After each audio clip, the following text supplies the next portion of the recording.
అందరికీ నమస్కారం అండి.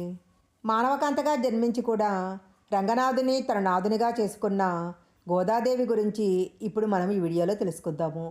విష్ణుమూర్తి యొక్క దివ్య స్వరూపము సాధారణమైనది కాదు. ఎన్ని అవతారాలలో చూసినా, ఎన్ని జన్మల పాటు ఆరాధించినా ఆయన పట్ల ఉన్న తన్మయత్వం తనివి తీరదు.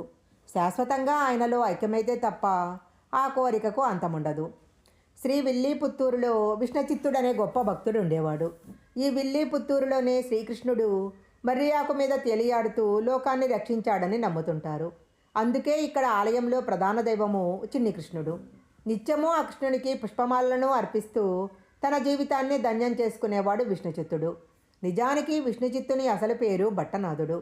అయితే ఆయన ఎప్పుడూ విష్ణుమూర్తి మీదే ధ్యాస పెట్టి ఉండేవాడు కాబట్టి ఆయనను విష్ణుచిత్తుడు అనేవారు.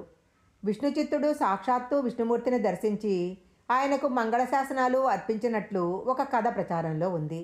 అందుకే ఆయనను విష్ణుభక్తులైన ఆళ్వార్లలో ఒకరిగా ఎంచి ఆయనకు పెరియాళ్వార్ అన్న గౌరవాన్ని అందించారు.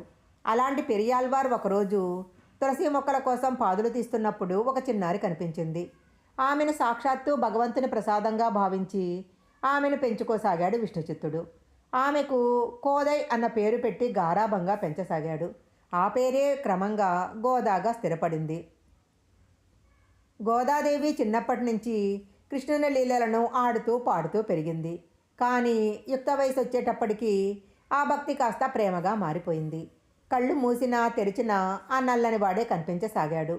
రాను రాను తన చుట్టూ ఉన్న వారంతా ఒకప్పటి గోపికలని, తానుండే విల్లీపుత్తూరు ఒకనాటి వ్రజపురమని భావించసాగింది గోద.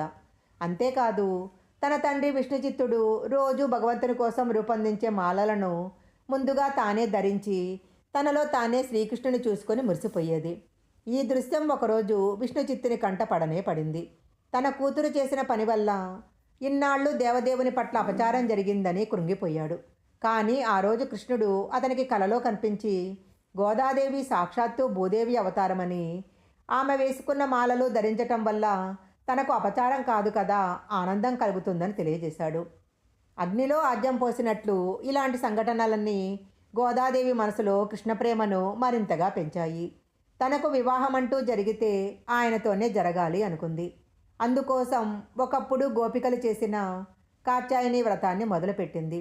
ఆహారానికి అలంకారానికి సంబంధించిన కఠినమైన నియమనిష్టలతో కూడిన కాత్యాయని వ్రతంలో ఆచారాలు పాటించటం ఎంత ముఖ్యమో సత్ప్రవర్తన కూడా అంతే ప్రాధాన్యత ఉండేది. అలా గోదాదేవి తాను వ్రతాన్ని పాటించటమే కాదు, తన చెలికత్తెలను కూడా తనతో కలిసి వచ్చేందుకు ప్రేరేపించింది. తన చెలులను మేల్కొల్పేందుకు, వారికి వ్రత విధానాలు తెలిపేందుకు, తనలో ఉన్న కృష్ణభక్తిని బయటికి తెలియజేయటానికి 30 పాసురాలను పాడింది. అవే ధనుర్మాసంలో ప్రతి వైష్ణవ భక్తుని ఇంట్లో వినిపించే తిరుప్పావై. ఎట్టకేలకు గోదాదేవి ప్రేమకు కృష్ణుడు లొంగక తప్పలేదు. తానే స్వయంగా విష్ణుచిత్తునికి కనిపించి తానుండే శ్రీరంగానికి గోదాదేవిని తీసుకురమ్మని, అక్కడ రంగనాథునిగా వెలసిన తాను గోదాదేవిని వివాహమాడతానని చెప్పాడు. మరొక పక్క శ్రీరంగంలోని ఆలయ అర్చకులకు కూడా ఇదే విషయాన్ని తెలియజేశాడు. కృష్ణుని ఆదేశాలు విన్న విష్ణుచిత్తుని సంతోషానికి అవధులే లేవు. వెంటనే గోదాదేవిని విల్లీపుత్తూరులోని ప్రజలను తీసుకొని శ్రీరంగానికి బయలుదేరాడు. అక్కడ వారి రాక గురించి ముందే తెలిసిన ఆలయ అర్చకులు ఘనంగా వారిని ఆలయంలోకి తీసుకెళ్లారు. పెళ్లికూతురిగా అంతరాలయంలోకి ప్రవేశించిన గోదాదేవి అందరూ చూస్తుండగానే రంగనాథునిలో ఐక్యమైపోయింది.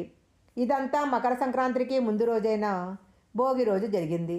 ఈ సందర్భాన్ని పురస్కరించుకొని ప్రతి వైష్ణవాలయంలోనూ భోగి రోజు గోదాదేవికి రంగనాథునితో అంగరంగ వైభవంగా కళ్యాణాన్ని జరుపుతారు. ఆ రంగనాథుడు అందరికీ నాథుడే. పరమాత్మనిలో ఐక్యమవ్వాలని తప్పించే వారందరూ గోదాదేవికి ప్రతిరూపాలే. గోదాదేవి భక్తి ఇతరులకు స్ఫూర్తిగా నిలిచినన్నాళ్ళు ఆమెకు నిత్య కళ్యాణమే. ఈ వీడియో కనుక మీకు నచ్చినట్లయితే లైక్ చేయండి, షేర్ చేయండి. ఇలాంటి మరిన్ని వీడియోల కోసం మా ఛానల్ సబ్స్క్రైబ్ చేసుకోండి. పక్కనే ఉన్న బెల్ ఐకాన్ని యాక్టివేషన్ చేసుకుంటే మేము పెట్టే వీడియోలన్నీ కూడా మీకు ముందుగానే నోటిఫికేషన్గా వస్తాయి. మరొక మంచి వీడియోతో మళ్ళీ కలుసుకుందాం.